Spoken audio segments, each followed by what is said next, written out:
Obviously, the Gülenists have suddenly appeared on the world's agenda. I suspect it was a movement not terribly well understood by anybody outside Turkey. It might be not terribly well understood inside Turkey as well. And I wonder if you could simply begin by giving us a sense of the organisation and then how the organisation relates to the wider movement of people that might be identified as being more widely associated with Gülenism. We refer to it as Hizmet, but Hizmet or Gülen movement really means the same thing. Hizmet is a Turkish word which means service. Hizmet is an Islamically inspired social movement in terms of what it is by nature. That is what we believe it is. It began in the 1960s in Turkey as a religious congregation in Izmir. By the 1990s, it had evolved into an education nationwide movement in Turkey. And by 2000 and onwards, it had become a transnational civil society movement. Its main focus is on education, dialogue, relief work. In terms of education, the movement has founded over 2,000 schools in over 160 countries and more dialogue organizations.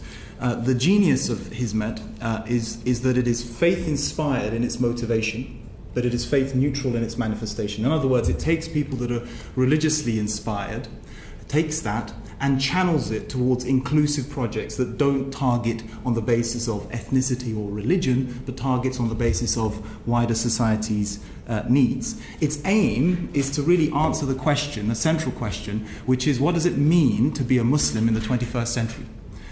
How can we express our faith, which is true to the dynamics and the core values and the basic principles of our faith, but at the same time is cognizant of contemporary culture, democracy and human rights and secularism. So Hizmet aims to provide a roadmap that allows us to be good Muslims, but at the same time good citizens, and to understand that these are mutually reinforcing. That is what the movement is, and you will have people within this movement that are core participants who are inspired by it.